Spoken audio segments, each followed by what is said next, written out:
बच्चों, आज हम नॉन वर्बल रीजनिंग के अंतर्गत ऐसे प्रश्नों को हल करना सीखेंगे जिसमें कि 4 आकृतियां दी हैं।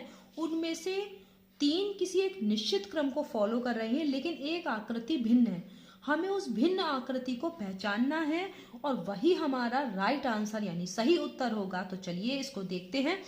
पहली वाली आकृति में हम सब अलग रख देते हैं। बहुत सारे हमारे पास प्रश्न हैं और ये बहुत इजी है, आप इसे बहुत जल्दी समझ जाएंगे। यहाँ पर देख रहे हैं कि एक अगर इस तरह के वर्टिकल, एक है हॉरिजेंटल लाइन तो उस दूसरी वर्टिकल लाइन है, ठीक है। यानी एक क्षैतिज है और दूसरी ऊर्ध्वाधर रेखा, ठीक है। दूसरी वाली में देख रहे हैं कि यहाँ पर 2 जो है क्षैतिज रेखा है और एक ऊर्ध्वाधर रेखा।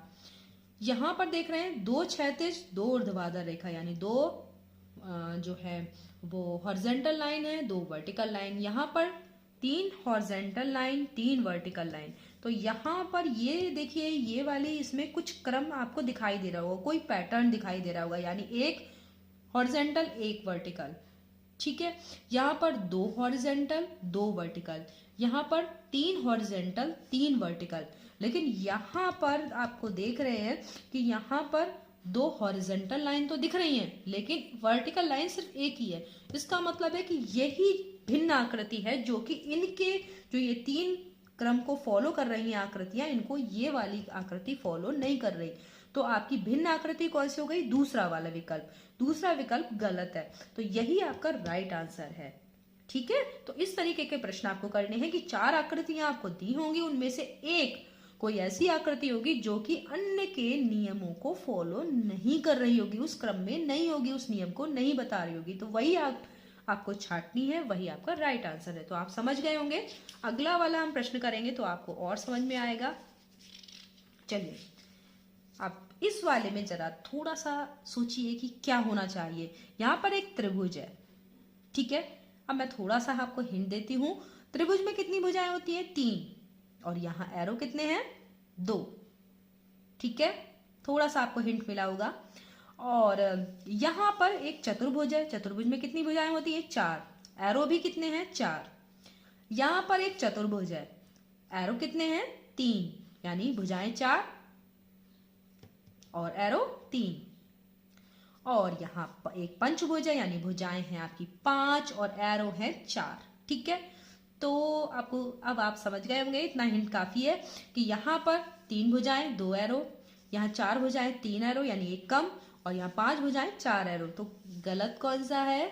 जो इस क्रम को फॉलो नहीं कर रहा वो सेकंड वाला ही है। देखिए, इसमें 4 भुजाएं हैं और 4 ही एरो हैं, तो ये जो है वो भिन्न आकृति है। इसी तरह से आपको प्रश्न करने हैं, सोचना है इस दिशा में, जैसे मैंने बताया। तो आपने ये वाला देख लिया, ये वाले आंसर जो है वो सही है, दूसरा विकल्प सही है। ये भिन्न आकृति है, पहली, तीसरी और चौथी एक क्रम को फॉलो कर रही है। चलो नेक्स्ट करते हैं। अब आपको थोड़ा थोड़ा समझ में आने लगा होगा। अब जरा पहले ये थोड़ा सा सोचिए, फिर मैं बताती हूँ कि आंसर क्या होगा। आपको कुछ समझ में तो आ रहा होगा कि कौन सी आकृतियां जो हैं वो एक क्रम को फॉलो कर रही हैं, एक जैसी लग रही हैं। तो चलिए मैं बता देती हूँ। यहाँ पर देखिए, एक क्या है? समकोण त्रिभुज। इसमें भी एक समकोण त्रिभुज है, इसमें भी एक समकोण त्रिभुज, जबकि इसमें एक न्यून कोण त्रिभुज है। तो इस वाले में भी सेकंड वाला ही आपका राइट आंसर है, जो कि भिन्न है। तो ये वाला बहुत इजी था, आप समझ गए होंगे पहले से ही। तो अब यहाँ भी अब तो आपको पता ही चल गया कि आप कैसे करने वाले हो। तो इसमें भी ओहो, ये वाले सवाल में भी क्या है जो हम उठा रहे हैं, उसका जो है वो सेकंड वाला ही राइट आंसर निकल रहा है। तो देखिए यहाँ पर क्या है, पहले वाले में 2 लाइन है अलग अलग, मतलब जो किनारे साइड पे 2 लाइन है, इसमें भी साइड पे 2 लाइन है, इसमें भी साइड पे 2 लाइन है, लेकिन यहाँ पर बीच में 2 लाइन है। तो आपका जो भिन्न आकृति है वो सेकंड वाली ही होगी। आपके 3-4 क्वेश्चंस में ऐसा ही रहा कि सेकंड वाली है। तो ऐसा भी हो सकता है कि एक ही जो ऑप्शन हो वही सही हो, ऐसा नहीं भी हो सकता है।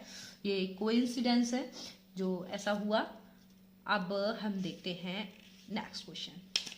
चलिए, हाँ, इस वाले में सोचिए कि क्या हो सकता है। यहाँ पर दो सर्कल हैं और एक एरो। अब कौन सी आकृति चारों में से भिन्न है, बताइए, सोचिए सोचिए। चलिए देखते हैं कि क्या होता है। यहाँ पर देख रहे हैं कि आप जो एक अंदर सर्कल के अंदर सर्कल है और उससे एरो बाहर की तरफ जा रहा है। यहाँ पर भी सर्कल के अंदर सर्कल है, एरो बाहर की तरफ जा रहा है। तीसरे में भी सर्कल के अंदर सर्कल और एक एरो बाहर जा रहा है, लेकिन चौथे में ऐसा नहीं है। तो आपका भिन्न आकृति कौन सी हो गई, यानी जो अलग है, डिफरेंट है, वो है चौथी वाली। तो ऑप्शन आपका कौन सा सही है, चौथा वाला, जो कि इन तीनों से मैच नहीं कर रहा। तो ये राइट आंसर है। यहाँ पर सब त्रिभुज दिए हुए हैं और जो कॉर्नर पे दो सर्कल है, एक कलर है और एक कलर नहीं है। यहाँ पर दोनों कलर नहीं है, इसमें एक कलर है एक कलर नहीं है, इसमें एक कलर है और एक कलर नहीं है। इसका मतलब जो भिन्न आकृति है वो कौन सी है, वो ये है, क्योंकि इसमें जो दो अंदर छोटे छोटे से सर्कल दिए, एक कलर है और एक कलर नहीं है। इसमें भी एक कलर है एक कलर नहीं, इसमें भी वही है, लेकिन इसमें दोनों ही कलर नहीं है। तो इसका मतलब जो आपकी भिन्न आकृति है, जो हमें छांटनी थी, पहचाननी थी, वो दूसरी वाली है। अगला वाला देखते हैं, चलिए इसको देखते हैं। अब ये तो बहुत आसान है, आप समझ गए होंगे। सोचिए सोचिए कौन सी आकृति आपको भिन्न लग रही है।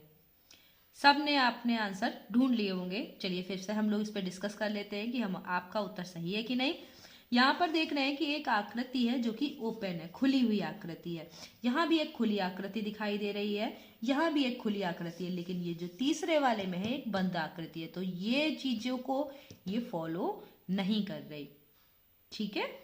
एक और तरीके से भी डिफरेंस है कि जो ये खुली, पहली बात तो ये खुली आकृति है, 100% ये हो गया।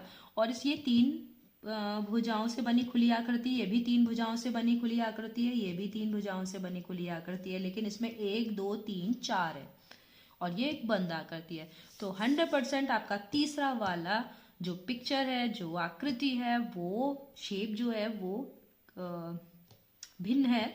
तो यही वाला जो ऑप्शन आपका राइट है। अगला, इसमें देखिए कि कौन सी आपको भिन्न आकृति लग रही है चारों में से कौन सा ऑप्शन आपका राइट ऑप्शन है। तो आप समझ ही गए होंगे। मैं 1-2 सेकंड को रुकती हूँ, सोचिए। सोच लिया आपने, बिल्कुल सही सोचा है।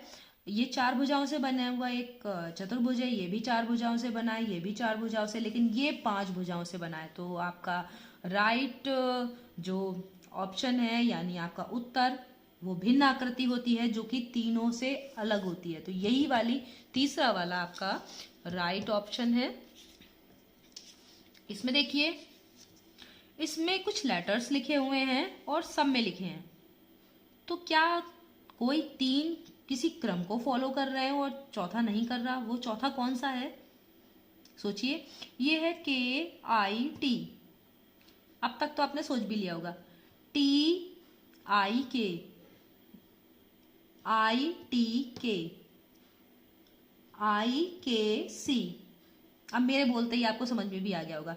ये C, इसमें इनमें कहीं C नहीं है, सब में KIT है। इसमें भी KIT है, इसमें भी KIT है, लेकिन इसमें K और IT गायब है और C है। तो इसका मतलब है कि यही चौथा वाला जो है वो अलग है। तो इसी को हमें पहचानना था और यही आपका राइट आंसर है। एक और बचा है, इसको भी कर लेते हैं। अब तक तो आप पक्का मास्टर हो गए होगे, जान गए होगे, क्वेश्चंस को फटाफट कर लोगे। यहाँ पर देखिए क्या हो रहा है। तो ये आकृति जो है सर्कल है, ये 4 भागों में बटा हुआ है। ये एक चतुर्भुज है जो 4 भागों में बटा है। ये भी एक आकृति 4 भागों में बटी है, ये भी बटी है 4 भागों में। लेकिन यहाँ पर, हाँ मुझे पता चल गया, आपको आंसर पता हो गया है, लेकिन फिर भी हम लोग इसको डिस्कस करते हैं। यहाँ पर क्या है, एक भाग, 4 में से एक भाग में लाइनिंग है। इसमें भी एक भाग में लाइनिंग, इसमें भी एक भाग में लाइनिंग है, इसमें 2 भागों में लाइनिंग है। तो आपका आंसर जो है वो सेकंड वाला है, ठीक है। तो आपने देखा कि कितने सारे प्रश्न आपने मजेदार तरीके से आकृतियों के, तो इसमें क्या था कि इसमें 4 आकृतियां दी हुई थी और 3 एक क्रम को फॉलो कर रही थी और एक आकृति उनसे भिन्न थी, हमें वही पहचाननी थी। तो फिर मिलते हैं कुछ और नॉन वर्बल रीजनिंग के साथ, समस्या और उत्तर आकृतियों के साथ। तब तक के लिए धन्यवाद।